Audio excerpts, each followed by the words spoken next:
All right, now we'll get started with Chapter 2, Nomenclature. Finish that one off. And I'll share, let's see, where are the PowerPoints? Here we go.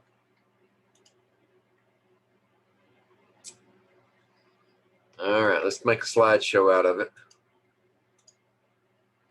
There we go. So we left off last Wednesday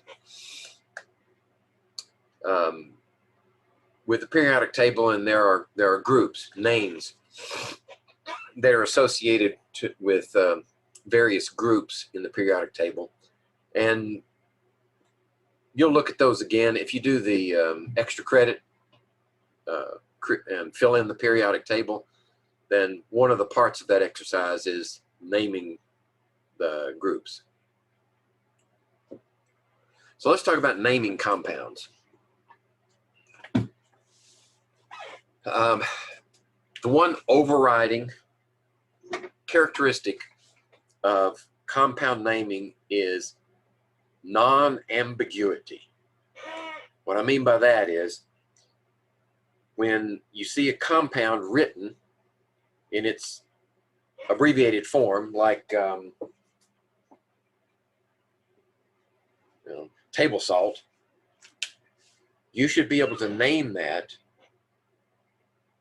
and the rules should force you to name that in such a way that the name means only that compound. And it doesn't mean anything else. It doesn't even mean this with a different number of atoms in it. That's what I mean by non-ambiguity. Let's see, we got somebody else. There. 1, 2, 3, 4, 5, 6, 7.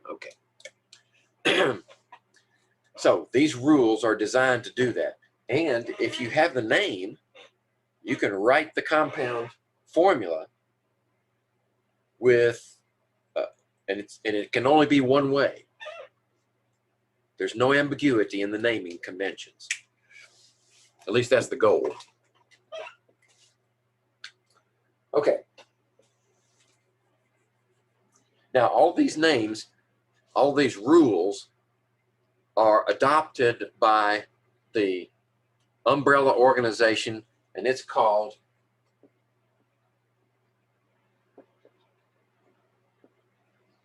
Iupac.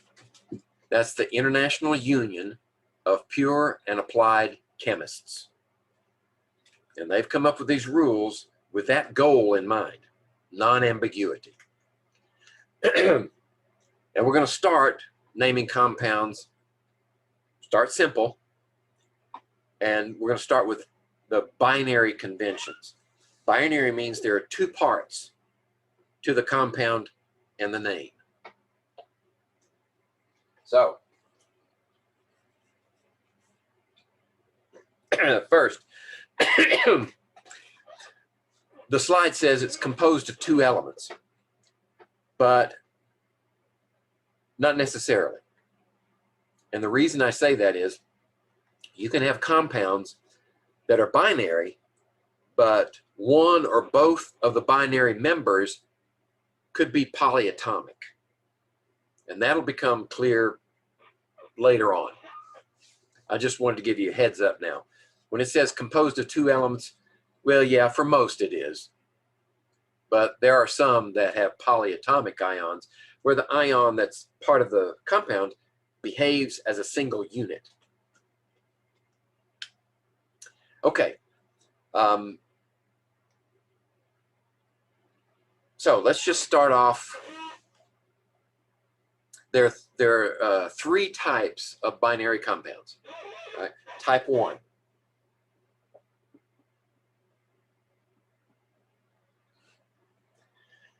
Type 1 compounds are always composed of a metal and a nonmetal.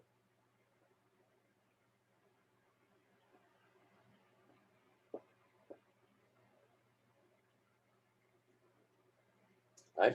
So that means that that one part comes from over here and the other part comes from over there.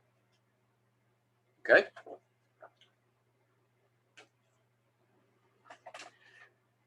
and they're always ionic. So the first part of the name starts with the cation, the positively charged ion. So you have the cation first,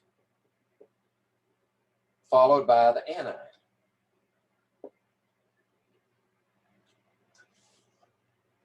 And the cation can only be one possible charge. In other words, due to its position on the periodic table, there's no other possibility. One charge and only one charge is available. That means that the cations always come from the first group, the second group, or part of the third group. So the first group, they're always +1. Group 1, +1. Group 2, +2. Group 3, +3. Down to and including indium. So boron, aluminum, gallium, indium. Those are all 3+ charge. They can never be anything else. In this convention, anyway. So, for example, sodium is an alkali metal. Group 1, it's always +1. So now we need a nonmetal. The nonmetals could be any charge. It's the cation that fixes the type 1 characteristic. So it's always +1 in this case because it comes from the first group. And then you combine it with, say, chlorine as the ion. Okay? So now to name it. And all these compounds have to be neutral. We've got to balance all the charges. So that means 1 +, 1 -. That's the way we would write it. Just one of these and one of these. Now to name it.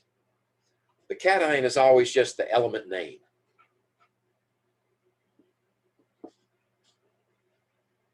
And the anion, we change the ending to IDE.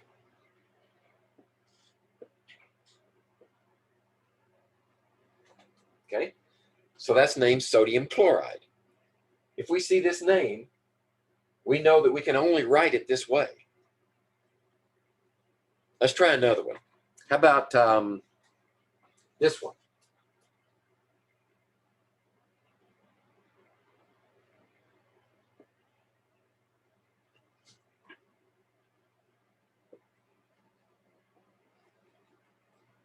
Magnesium bromide. So we know the symbol for magnesium is magnesium, like that. We know the symbol for bromine is Br. Okay. Is that a type 1 compound? Look at the cation. Where does it come from? It comes from the second group, which means it's always +2 charge. That means, yes, it is a type 1 compound. So we have this 2+ charge. Where does bromine come from? Bromine is a nonmetal. It's a halogen. And all of the halogens are -1 charge. Right? So how do we balance it? Well, we need 2 bromines.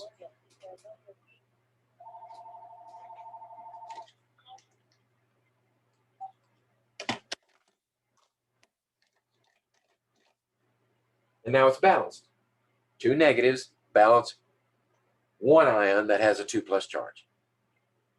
Okay? And we don't have to say anything else but magnesium bromide, and we know instantly that it's written that way. We know that it's a type 1 compound because of where the cation comes from. It's always a +2 charge. Okay, we'll come back to those. Let's move to the type 2.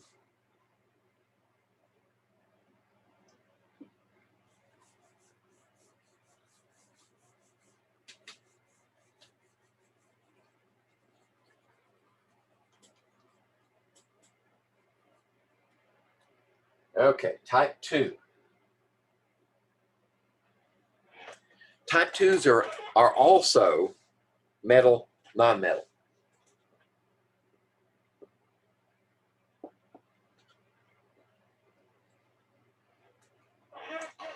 The difference between the type 1 and the type 2 is that these metals are capable of carrying more than one charge, 2 or more different charges, depending on the compound that they're located.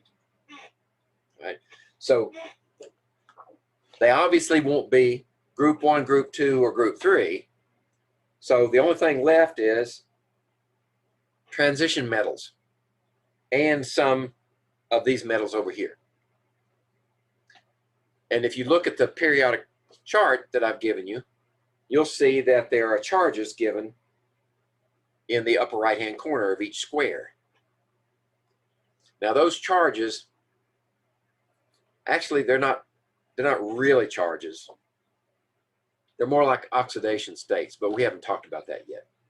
For now, they're charges. So for instance, iron, Fe. Notice that it has a possibility of a +2 or a +3.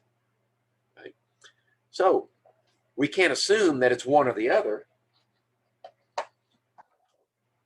When we put these metals together with a nonmetal, we have to know what the charge is.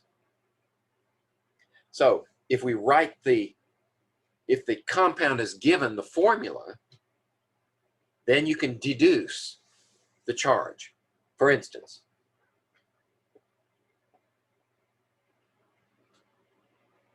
let's start off easy first. How about this? FeO. So what's the charge? Well, oxygen is next door to the left of the halogens. Halogens are always -1 charge. Oxygen is the left one more, so it's a -2 charge. Okay? Iron could be 2 or 3. But in this case, if you've only got one of them to balance this 2-, it has to be a 2+. Okay? So now you have iron's charge. So now when you write the compound, you write iron oxide, but you have to say what's the charge on the iron. And we do it with a Roman numeral. And these Roman numerals are only assigned to metals. Right? So it follows the metal on all the type 2 names. This means that iron has a 2+ charge with oxygen. And if you see that, you can instantly write this. Okay? Let's try another one. How about, let's say we have iron 3 oxide. Okay? So now instead of 2+, iron has a 3+ charge. So we know that we have iron and oxygen, and oxygen's always a 2-. And in this case, we told it that iron has a 3+ charge. So now you've got an odd and an even charge that have to be balanced. +3 and 2- don't balance. You got an excess of +1.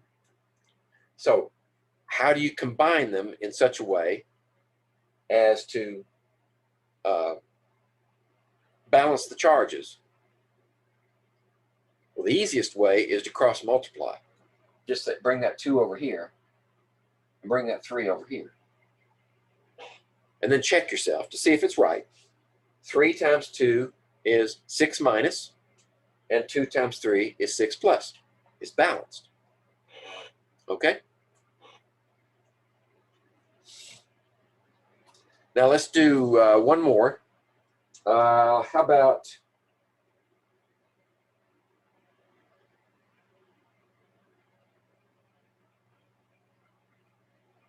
let's see.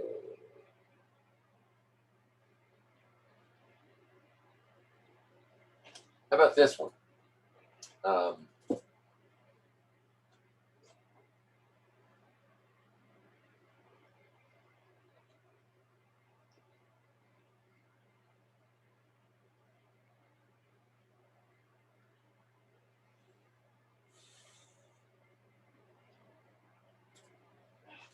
about that one?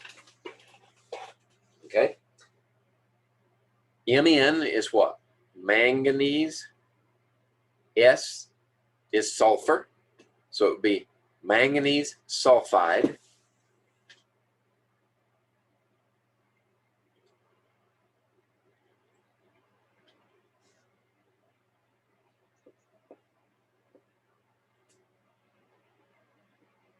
Now we need the charge on the manganese. We know we need the charge on the manganese because it's not a group 1, group 2, or group 3 element. So sulfide is in what group? It's in the chalcogens with oxygen. So it's also a 2- charge. So that means 3 times 2- is 6-. So we need 6+ total for manganese, right? But we've got 2 of them. So each one will contribute equally. One manganese is 3+, the other manganese is 3+, both of them together, 6+. So we have a 3+ here.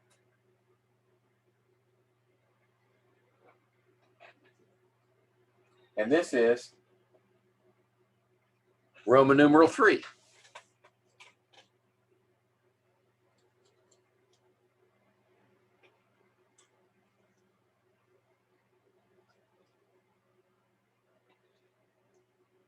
Okay, any questions? We have one more type to do.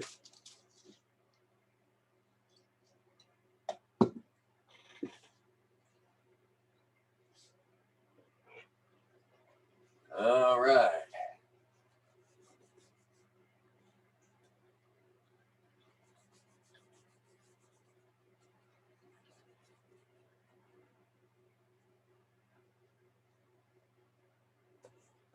Now for type 3.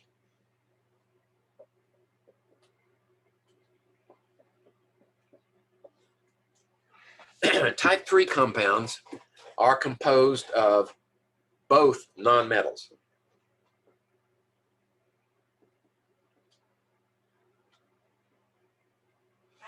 So 2 nonmetals together. And obviously, since they're both nonmetals, they're not going to form ions, right? So what we're doing is we're sort of borrowing from the ionic binary nomenclature conventions to name our binary nonmetals. And these are bound covalently. That is, they don't form ions, they share electrons. We'll talk about that more later. But both of them have to come from the nonmetal side. So what do? If you don't have charges to deal with, you actually have to say exactly how many of each atom is in the molecule. For instance, CO2. We're using the same convention, so we would say carbon is first, oxygen is second, so it becomes oxide.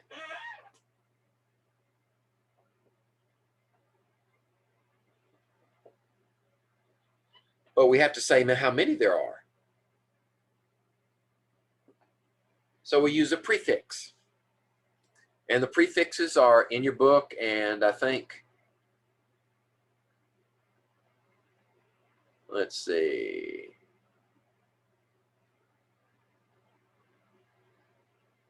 Here we go. There's your prefixes. They're all derived from the Greek, and mono means 1. Notice that there's only 1 carbon here, but we didn't say mono carbon. When the single one is the first one, you don't say mono. You just say carbon. If mono is the second one, like this one,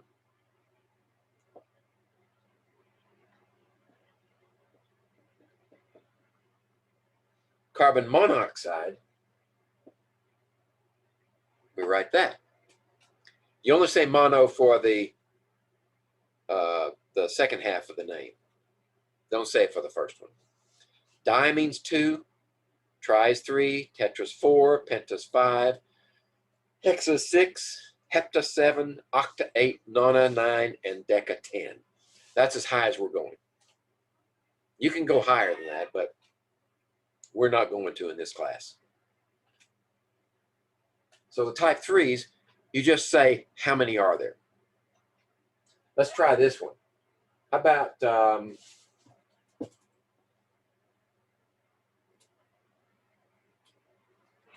P2O5? Now, we're treating this one in our nomenclature as if it were a cation, and this one as the anion, even though they're not ions. But how do we know which one to put first if they're not ions?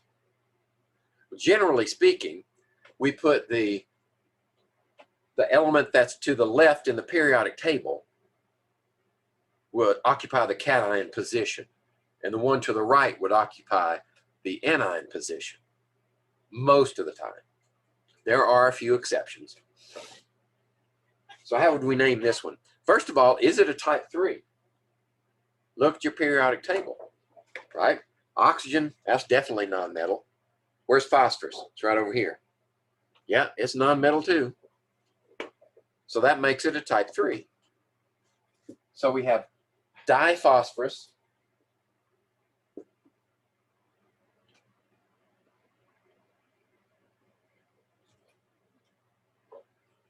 pentoxide. Notice we dropped the A off of penta. Chemists are sensitive to bad sounds, right? And pentaoxide just doesn't sound right. Monooxide doesn't sound right either. So we dropped one of the O's off of this one. Okay, let's go back the other direction. Suppose we have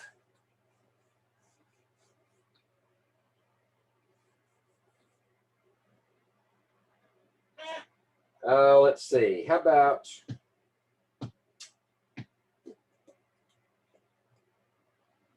this one?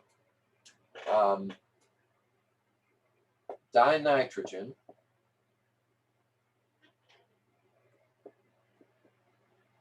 Tetroxide.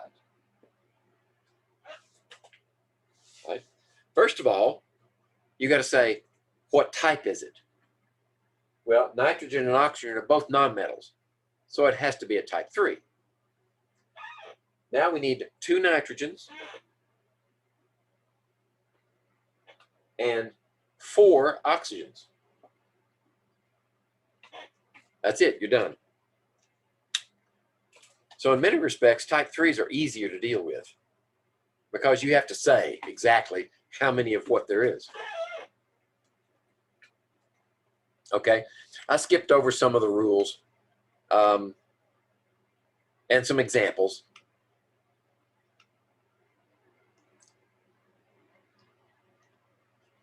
Now there are some transition metals in the chart like zinc, cadmium, and silver. They all have single charges, that's it. So what I've told my students in the past is, since they're transition metals, if you want to keep it simple, you can use the Roman numeral convention. Just say silver 1 chloride, or whatever the case may be.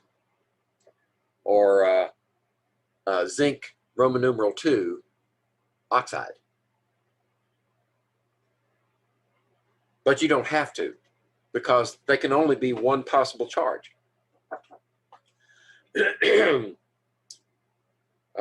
other examples. Let's see. That's it. For us, anyway. So the short version is I'll accept either way for those three elements. The only ones that I absolutely insist upon, type 1, are group 1, group 2, and group 3. Okay. So here's some examples. We could go through those, but I don't want to spin my wheels on that. You'll get plenty of practice elsewhere. Polyatomics. Okay, let's get into polyatomics.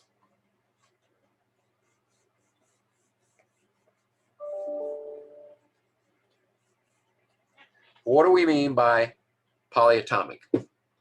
Polyatomic is an ion that behaves as a single unit. Now, if you do this often enough, you'll have most of them memorized. But I have a polyatomic table that's part of the Chapter 2 review document. It's at the end. Let's see. I don't have it handy.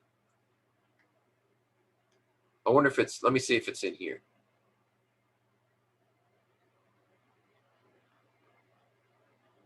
No, sorry.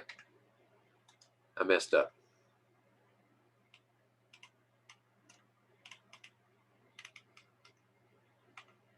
Oops, sorry.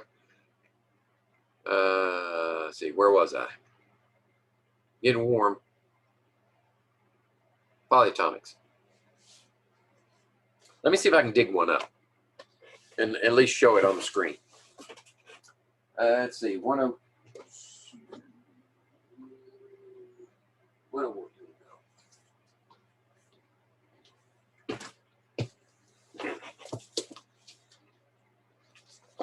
All right. Here we go.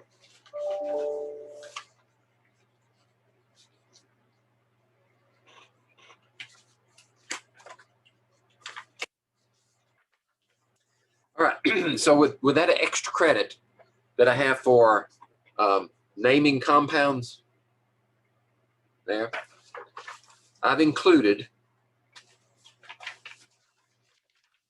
this table. Looks like that.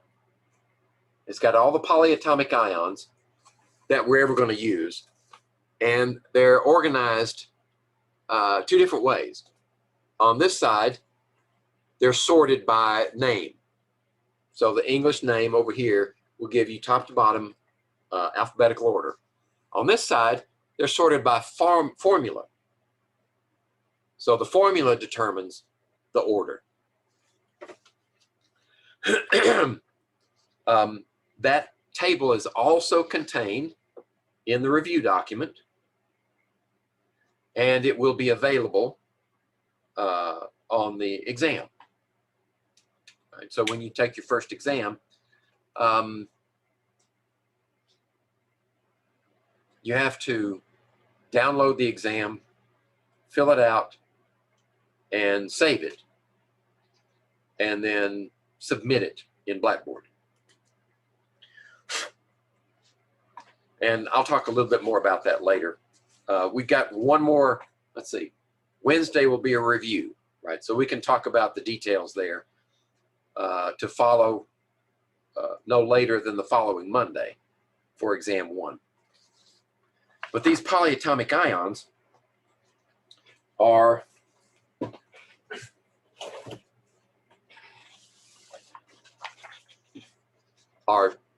types of,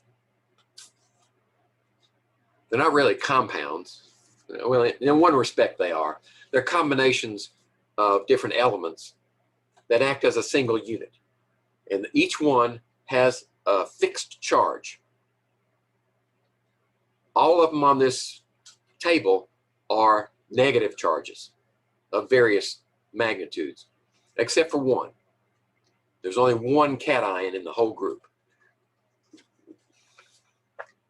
And these examples show you that all these anions, the OH is a hydroxyl with a -1 charge.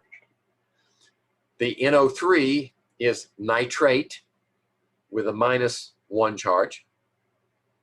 The sulfate is a -2 charge. And then the one cation in the whole group is there combined with the sulfate.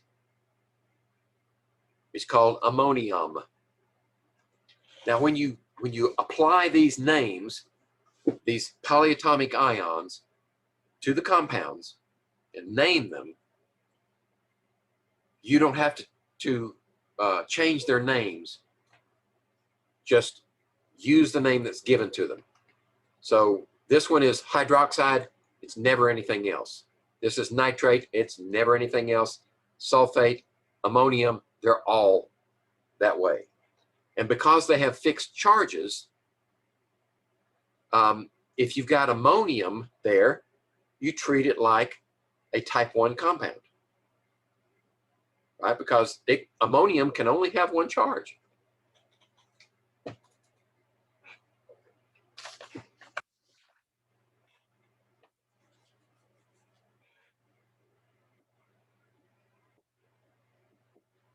There you go.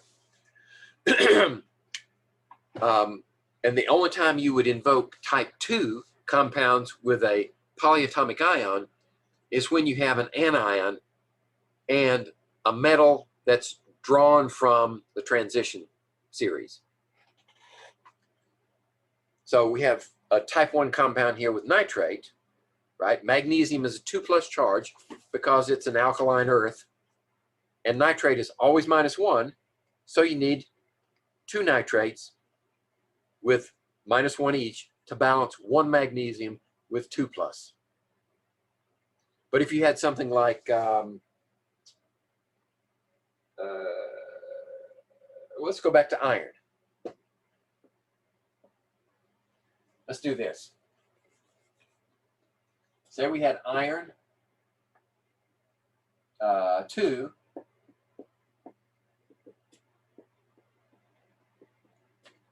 sulfate. That's a type 2 compound. We know that iron has a 2+ charge. And sulfate is a polyatomic ion, and it can only have a 2+ charge. 2-, pardon me. So one of these balances one of those. Now, if you see a compound like this, say I've got this one.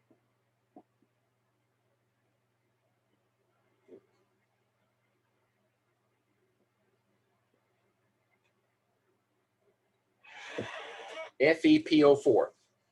How do you know when you see that formula that you need to name it using a polyatomic name? Well, you need some clues, right? First of all, there are 3 elements there, not just 2, right? That's a giveaway.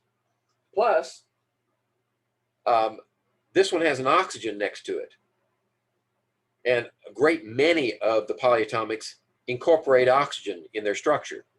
So if you see that 3 elements and oxygen's one of them, or more than two, and oxygen's there, you ought to suspect polyatomic. And in that case, take your chart, go look for them, see if it's in there. For the exam, you will have this polyatomic table handy, along with other useful information that's included with the exam. Anything that's in the review document as useful information at the end will also be included with the exam. So you just need to learn how to use it. Okay.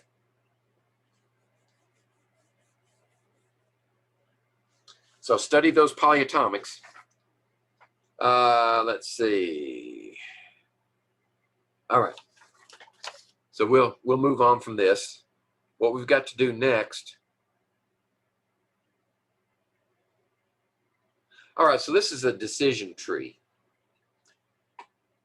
If you're faced with a binary compound and you got to decide how to name it, you look for indicators. First of all, is it binary? Well, it'll have a metal, maybe. It'll have two elements, possibly. It could have more than two if it's polyatomic. So what you do is say, all right, is there a metal? Metal, yes. It's either a type 1 or a type 2. Right? One of those. Right? It's not a type 3. It can't be. Not with a metal. So now you decide which one of these it is. So you look at the metal and say, where does it come from? Is it come from group 1, group 2, or group 3? Then it's a type 1 because it has a fixed charge. If it's anything else, it's a type 2. And then you know that when you name it, you've got to say, what is the charge? Over here, you don't have to say what's the charge. If it's not a metal, then it's a type 3. No metal? Type 3. Okay, that was your decision process.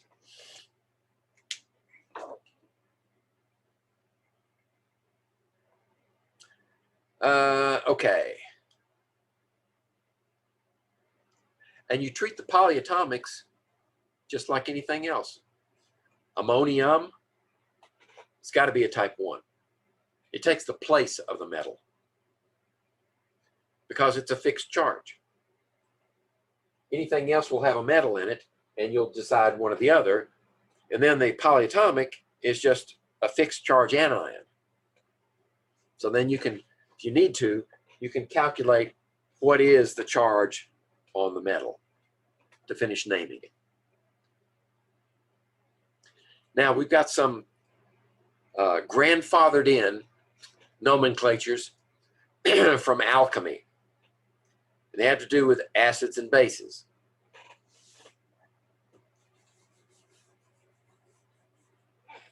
We'll take acids first.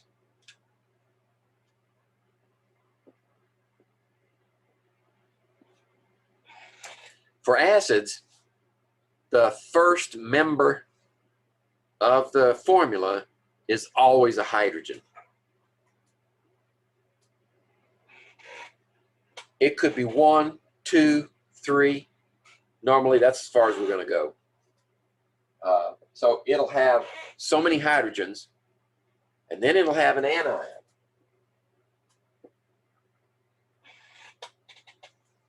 Okay.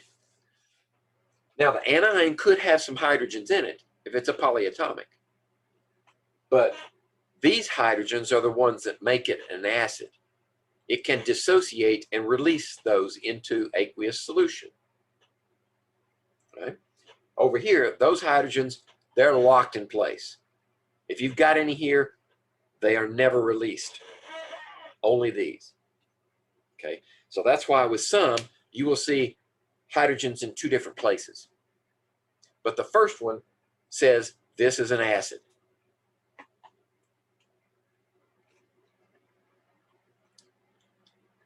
Okay, so what's the convention? You look at the formula, and if there's no oxygen, then you always start with no oxygen. Start with hydro. Starts the name with hydro if there's no oxygen. And then the anion, if it's a single element, you change the ending to IC, ic. So HCl would be hydro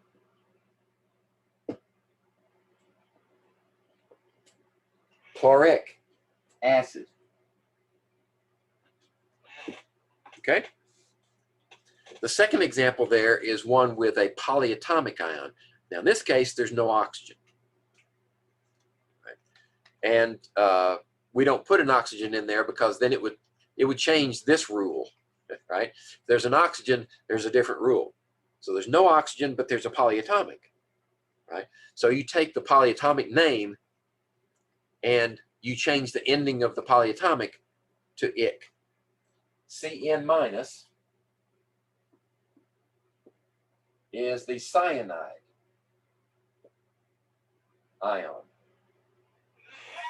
So ides become ics when you put a hydrogen in front. And the hydrogens always carry a +1 charge. Right? So if there's an ion attached to it, then it has to match.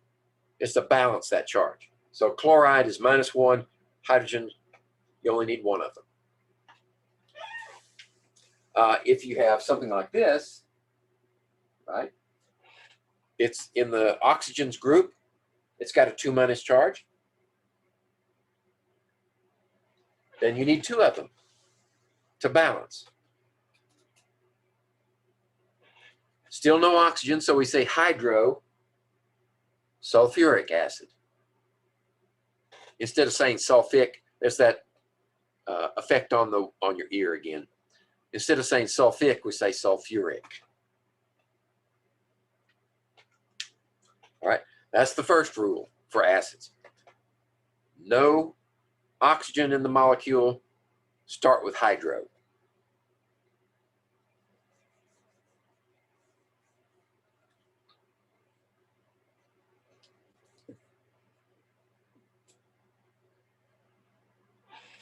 If there's oxygen in the molecule, you don't say hydro. You look to the anion position to determine the name of the acid. And if there's oxygen in it, it's going to be polyatomic. So that means you've got to look at your table, find the polyatomic ion from which it is derived. NO3 is nitrate, and 8s become ics on the ending. So nitrate becomes nitric acid. That's all you have to say, nitric acid. Sulfate,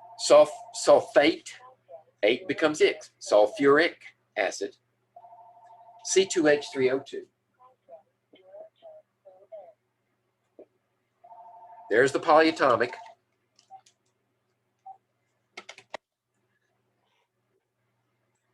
So, acetate ion, that's the acetate. 8s become ics, so acetic acid only needs 1 hydrogen here. That's one of those cases where you have 2 different types of hydrogen. This is known as the acidic hydrogen. This is known as the non-acidic hydrogen. It's bound into the polyatomic. And acetic acid, 5% concentration is vinegar. So you're familiar with that one. So anytime you have oxygen, you don't say hydro.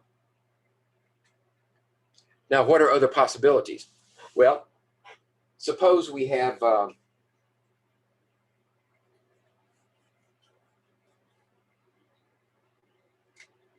this is the nitrate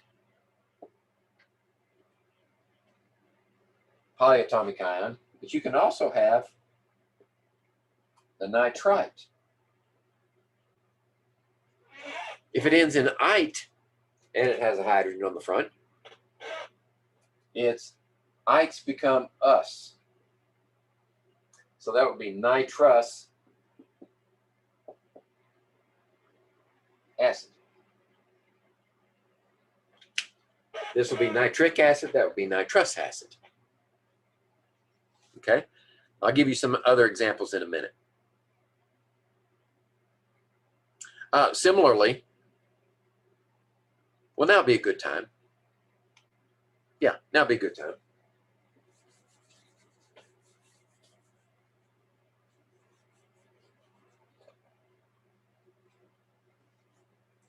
Some of the polyatomics occur in what we might call families, or in chemistry we call them homologous series.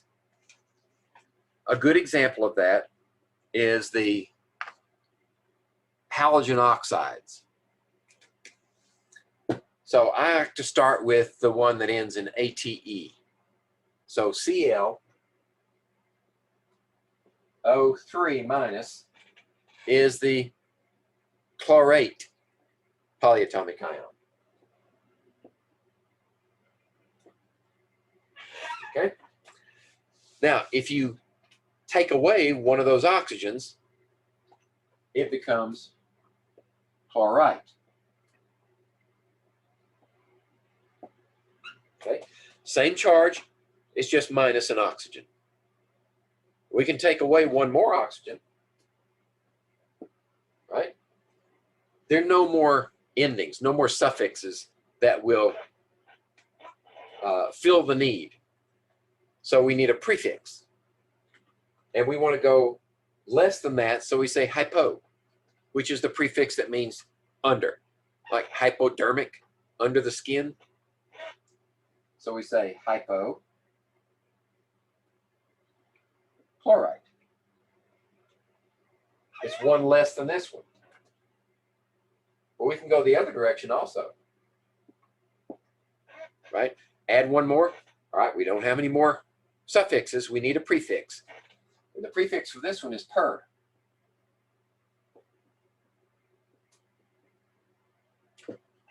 The perchlorate ion. So you got a family here. You just change the number of oxygens. Chlorate, chlorite, hypochlorite, perchlorate. Now what do you do if you make an acid out of each one? Well, if we put since it's a -1 charge, only one hydrogen. Okay? So let's start with this one. H's become X. There's oxygen, so we don't start with hydro. So that would be chloric acid.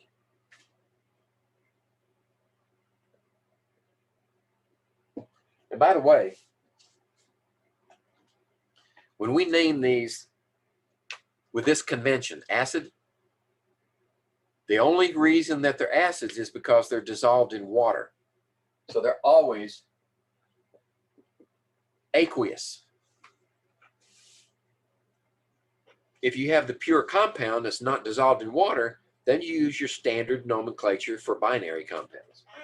This would be hydrogen perchlorate. But if you dissolve it in water, then it becomes an acid because that hydrogen will dissociate, and that gives it its acidic character. So now, as an aqueous, this one is perchloric, right? H's become X. This one would be what? I's become us's. Chlorous acid. Okay? And the last one you can probably guess. I becomes us, but we precede it with hypochlorous acid. Okay? So you have a series there. The same convention can be used for bromine, right? These are all halogens, chlorine, bromine, or iodine. So using this method, you can name the ions and you can name the acids if you use the same procedure for bromine, which would be the perbromate ion, perbromic acid, or iodine, iodic acid, or the iodate ion. Let's see.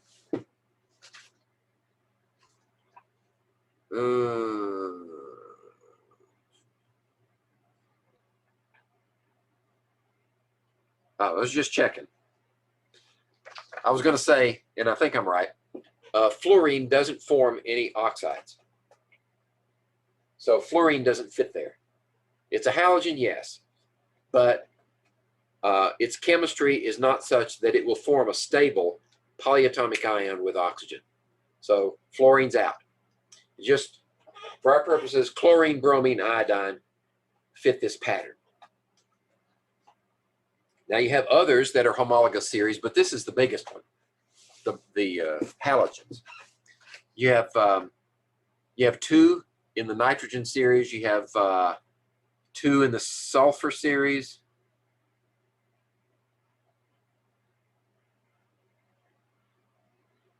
Looks like 2 in the phosphorus series.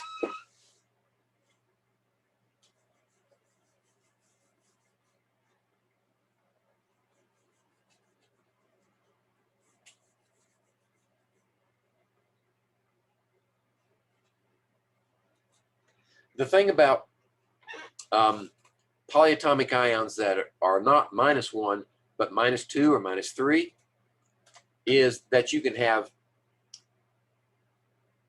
multiple dissociations. And here's what I mean by that. If we have sulfuric acids like this, we can dissociate that into 1 proton and 1, oh, excuse me,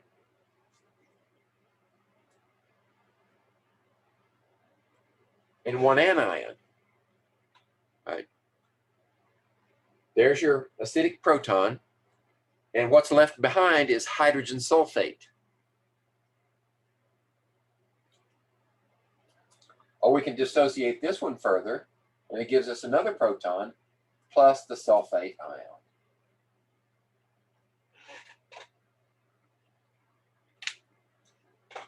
But we don't give this an acid name. We don't give, this is the acid name that we go for. It's the neutral compound. So this one would be, since it's oxygen, we take sulfate and it's sulfuric.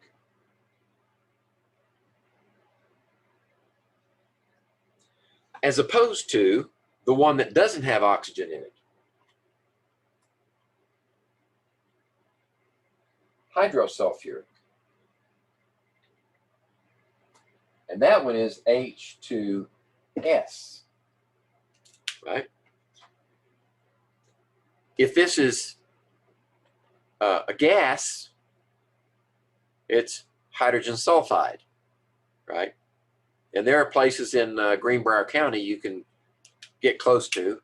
The water coming out of the ground smells like that, hydrogen sulfide.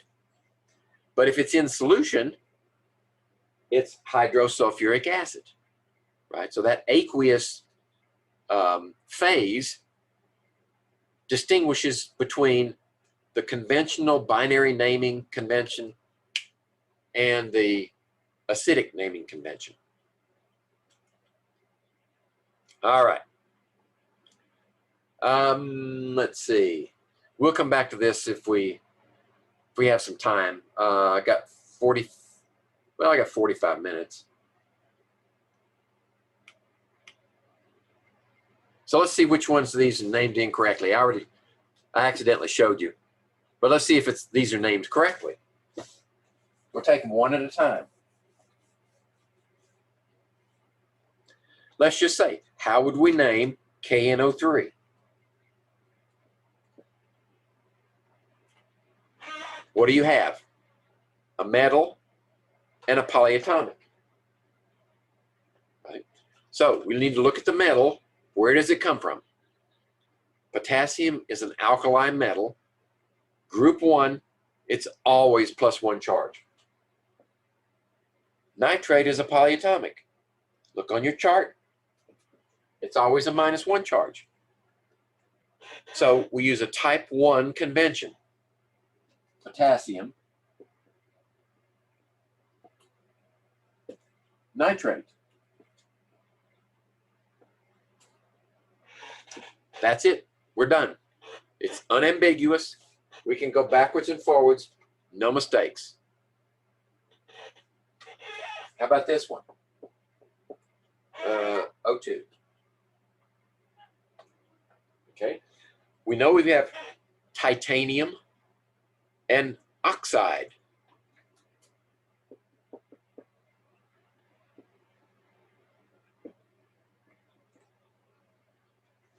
Where does titanium come from? It's a transition metal, so it can have more than one charge. Right? So we deduce the charge from this. 2 minus for each oxygen times 2 is 4 minus, right? So that means this one has to be 4 plus, and there's only one of them. So that has to be the charge for that titanium atom.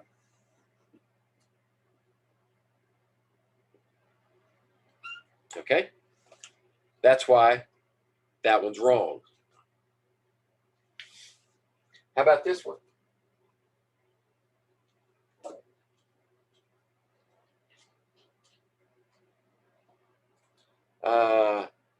OH4. All right, this brings up another situation. When you're balancing equations, balancing compounds, trying to write the correct formula for a compound, if it has a polyatomic ion in it, you cannot alter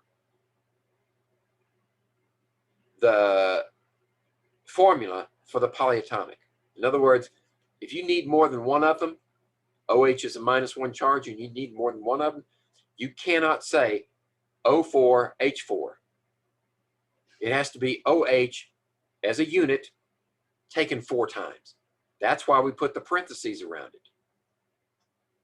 So whenever you need more than one polyatomic, you always use a parentheses and a subscript outside the parentheses. Okay, so hydroxyl is -1 charge. And you have 4 of them.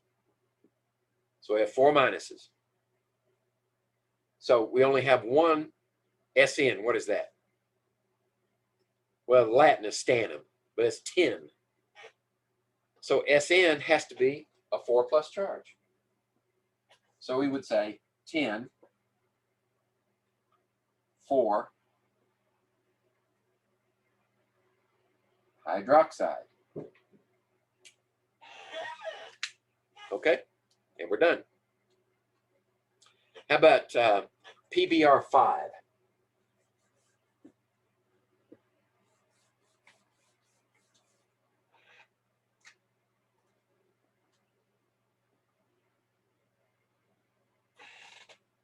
What do we have here? Phosphorus is a nonmetal. Bromine is a nonmetal. We have a type 3 compound. So what do we say? We just write how many there are. And remember, this one comes first, so you don't say mono.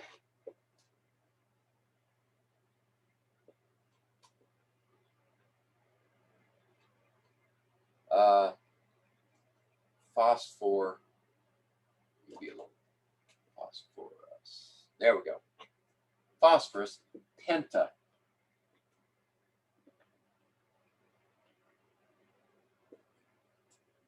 Phosphorus pentabromide. That's all you need. How about the next one?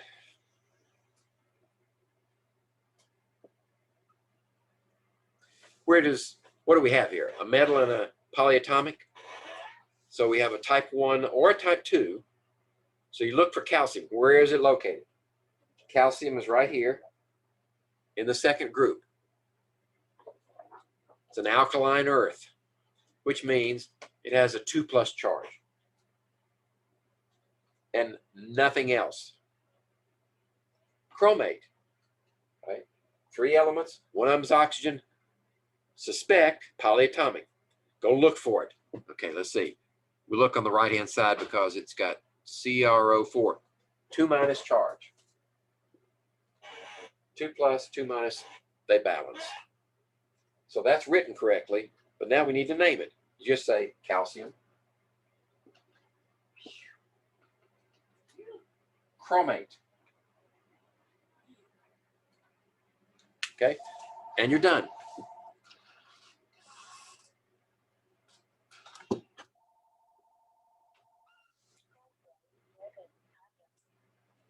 Okay. Oh, that's it? let's see. I thought there was going to be something more. How do you name bases? Well,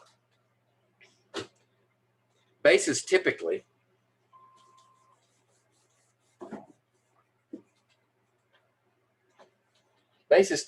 end with a hydroxyl. So you just need a metal with the hydroxyl. You could have an alkaline metal plus one charge like sodium, or you could have an alkaline earth like calcium, right? 2 plus 1 minus, so this has to be 2. Okay, or you could have a third group like aluminum. This is a 3 plus, so this has to be 3. Okay. Other possibilities?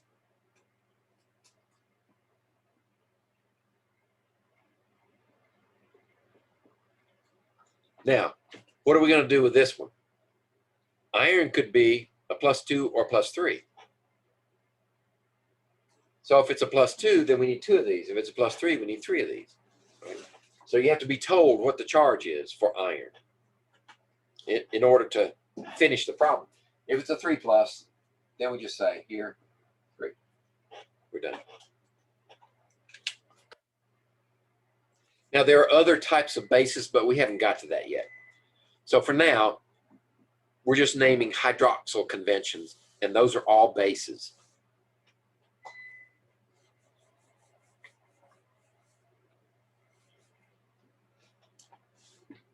Okay, I guess that's it. Unless you have some questions. It's good that we do nomenclature on a separate day, especially if our class is split into 2 per week, because nomenclature can really spin your head around. What you need to do now is go to the review document and get practice. And go to this extra credit and practice with that, right? Turn that in. If you do well, you got sort of a buffer, a grade buffer for later in the semester if you can get enough credit out of one of those. Now let me see. While we're at it, let me look at this and see if there are any things in here that we didn't cover today that would help you.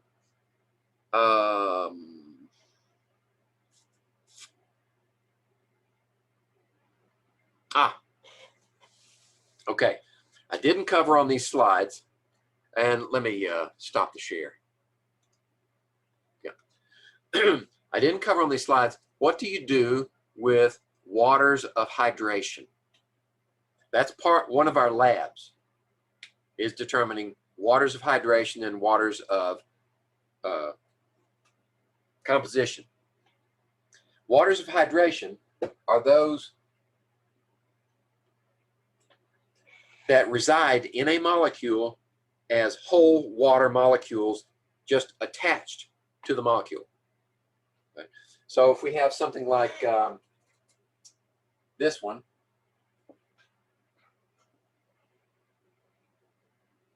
right?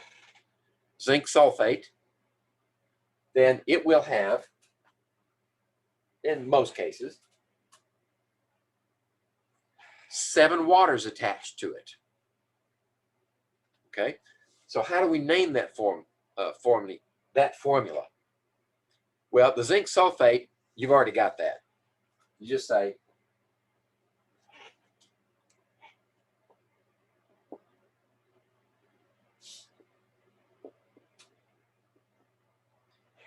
and that's one of those where you can say zinc 2 sulfate, that's fine. But the convention is usually zinc 2 sulfate would be redundant. The zinc sulfate, now what do you do with the waters?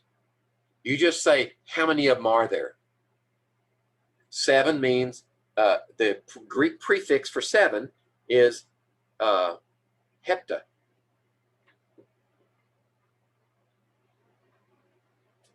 Hydrate.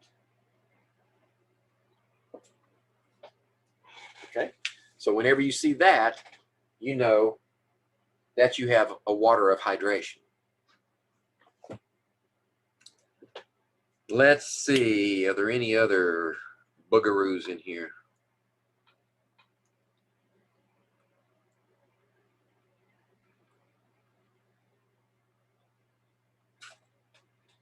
No, that's the only one that would give you trouble because we hadn't talked about it yet. So that's what you do when you see it like this. You're at this part just like it's a binary, right? And then you put that middle dot plus how many water molecules are there, and you're done.